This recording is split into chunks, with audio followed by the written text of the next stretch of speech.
हरे कृष्णा। आज का टॉपिक है आशिकी में हद पार करने को तैयार है कोई। तो ऐसा क्यों सोच रहे हैं ये पर्सन, ये जानने की कोशिश करेंगे आज की रीडिंग से। 2 ओरेकल में से 5-5 कार्ड लेंगे और साथ ही साथ टैरो में से भी 5 मैसेजेस। तो शुरुआत करते हैं कार्ड शफल करके।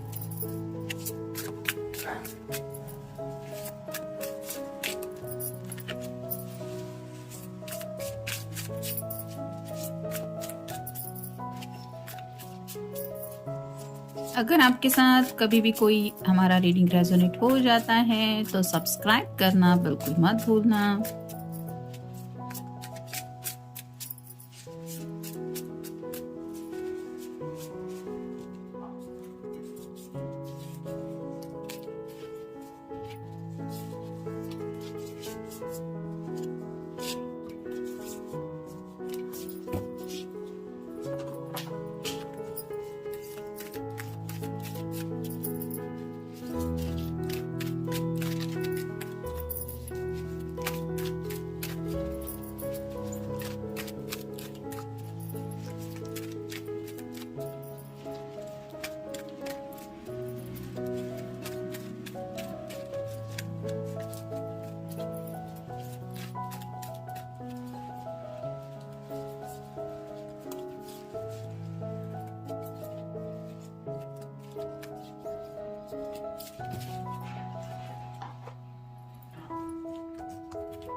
तो जैसा कि पहला ही कार्ड है knight of pentacles, earth sign, Taurus, Virgo या फिर कैप्रिकॉर्न। काफी सारी ख्वाहिशें हैं इस पर्सन के दिलो दिमाग में, लेकिन जैसे यहाँ पे आप देख सकते हैं कि इसके पीछे पीछे ये सभी पेंटिकल्स हैं।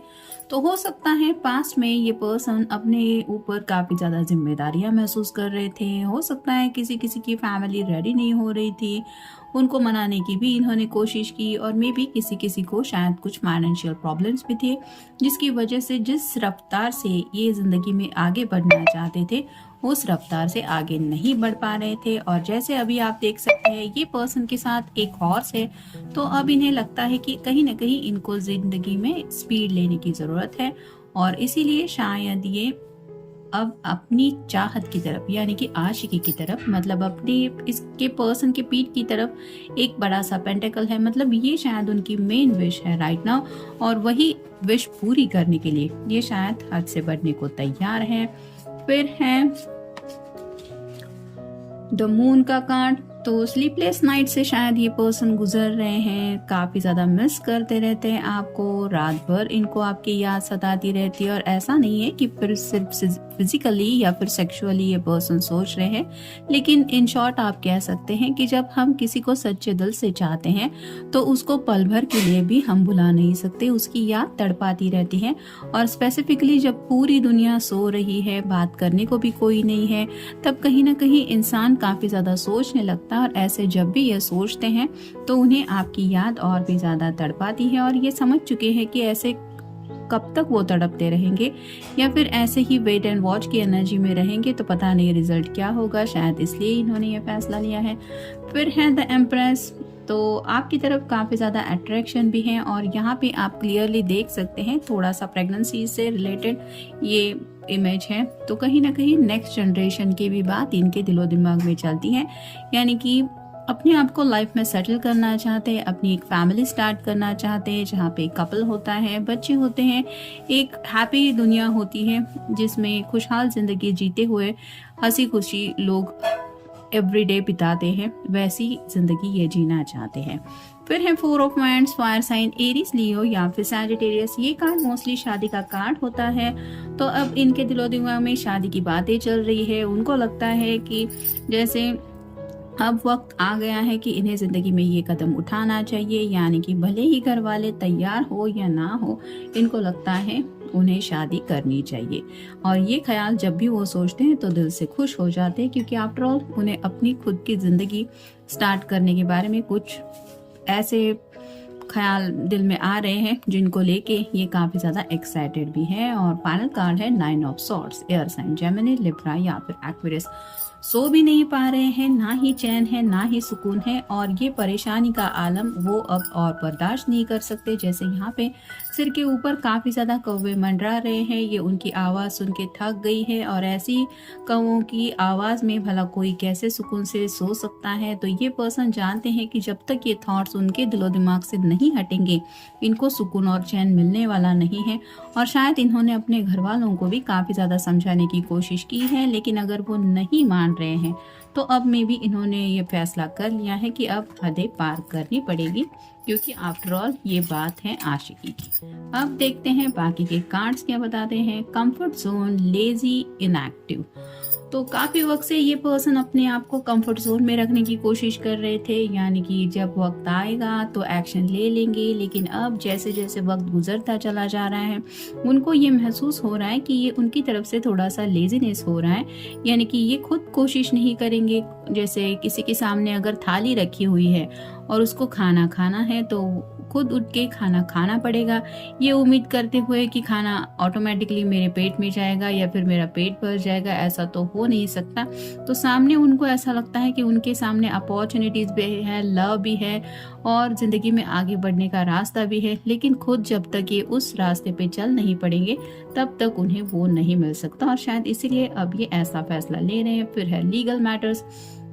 तो यहाँ पे जस्टिस की बात आ रही है, वो खुद को जस्टिस देना चाहते हैं, यानी कि घर वालों उनसे भी शायद ये सवाल जवाब कर रहे हैं कि क्या मुझे अपनी मर्जी से जिंदगी जीने का कोई हक नहीं है, मुझे भी जिंदगी में बैलेंस चाहिए, और ये बैलेंस शायद उन्हें सिर्फ और सिर्फ आप ही के साथ महसूस होता है।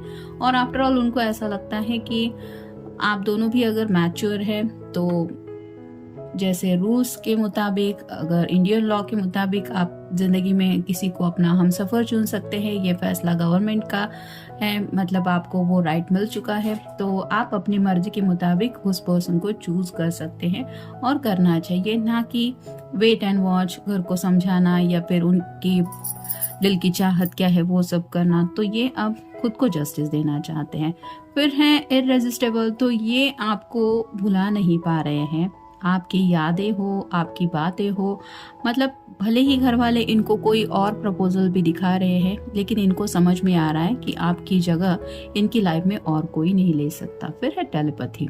तो शायद आपकी इनके साथ एक स्ट्रॉन्ग टेलीपैथी है, मतलब रेगुलर बेसिस पे भी अगर आप दोनों की एक दूसरे के साथ बातचीत नहीं होती तो भी वहाँ पे, मतलब आप अपने घर में किसी भी कोने में बैठे हो और इस पर्सन को याद करते हो, तो इनके दिल की धड़कनों में भी कुछ चेंजेस ये महसूस करते हैं, और कहीं ना कहीं उनका दिल भी ये जानने लगता है कि मेरा पर्सन मुझे याद कर रहा है या फिर वो भी मेरे लिए तड़प रहा है। तो कुछ ऐसा टेलीपैथिकली कम्युनिकेशन आप दोनों के बीच में होता रहता है, जिसकी वजह से शायद मे बी आपने डायरेक्टली इनको नहीं कहा है, लेकिन ये समझ गए हैं कि हाँ अब वक्त आ गया है कि हम साथ में जिंदगी में आगे बढ़ें, और बस यही करने के बारे में वो सोच रहे हैं। फिर है मीटिंग आफ्टर लॉन्ग टाइम। तो शायद कुछ लोग ऐसे हैं जो काफी वक्त से एक दूसरे से मिले नहीं हैं, लेकिन सच्चे दिल से ये मिलना चाहते हैं, और ये अब इस तरह से मिलना चाहते कि अब जो मिले तो फिर बिल्कुल भी एक दूसरे से जुदा नहीं होंगे। यानी कि जैसे अगर फाइनल डिसीजन लेके कि चलो मिलते हैं और शादी ही करनी है, तो शादी की तैयारियां करते हुए ही आओ, भले ही कोर्ट मैरिज हो या फिर किसी मंदिर में शादी करनी हो। तो ये जो मिलना है वो ये चाहते हैं कि अब दूरियां इस रिश्ते में बिल्कुल भी नहीं आए। फिर है गिफ्ट। तो अगर शादी ब्याह की बातें कुछ दिलो दिमाग में चल रही है तो कुछ सरप्राइज शायद प्लान कर रहे हैं। हो सकता है किसी ने किसी के लिए कुछ गिफ्ट लिया है, या फिर वो गिफ्ट लेने के बारे में भी ये सोच रहे हैं, ताकि डायरेक्टली आपको वो पता चले कि ये आपके बारे में क्या सोचते हैं।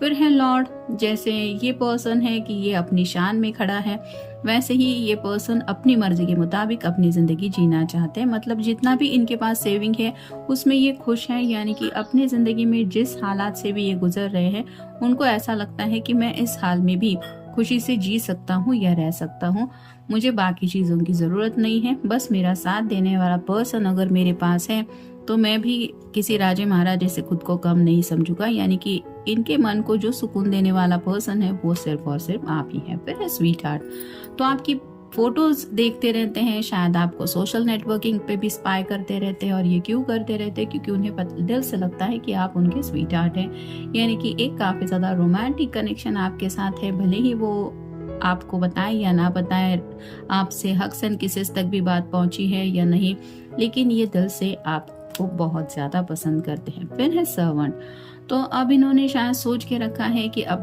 तक अगर जिंदगी में आपने सबका ख्याल रखा है, भले ही आप दोनों ने जब भी डिस्कशन किया, मे बी फैमिली के बारे में कुछ बातें डिस्कस हुई कि मेरे घर में ऐसा था, मैंने ऐसा किया वैसा किया, या फिर ये भी टोटली जानते हैं कि आपका नेचर कैसा है, तो ये पर्सन राइट नाउ सोच रहे हैं कि आप भी लाइफ में आफ्टर ऑल हैप्पीनेस डिजर्व करते हैं या करती हैं, और ये वो सब खुशियां आपको देना चाहते हैं जो इन्हें लगता है कि आपको मिलनी चाहिए। और फाइनल कार्ड है फेथफुलनेस, तो ये डॉग जो है वो रिप्रेजेंट करता है लॉयल्टी को। तो आप दोनों के बीच में काफी ज्यादा ट्रस्ट है, आप दोनों भी एक दूसरे के लिए लॉयल है, यानी कि ये भी जानते हैं कि भले ही आपके लिए भी रिश्ते आ रहे हों और इनके लिए भी आ रहे हैं, लेकिन आप दोनों भी एक दूसरे के अलावा किसी के साथ जिंदगी में आगे नहीं बढ़ना चाहते। और अगर ऐसा ही काफी वक्त से चल रहा है और आप घर वालों के खातिर बस रिश्ते देखते चले आ रहे हैं, तो अब इन्होंने शायद सोच लिया है कि चलो वो लोग नहीं मान रहे हैं, ठीक है, हम अब अपना रास्ता चुन लेते हैं, यानी कि हम दोनों अगर एक दूसरे के लिए फेथफुल हैं तो it's time to take a step. तो ऐसे ही सोच के अब ये उस रास्ते पे चल बढ़ना चाहते हैं जहाँ पे आप कह सकते हैं कि आशिकी में हद से गुजर जाने को तैयार है कोई। तो ये था आज का reading. Have a nice day.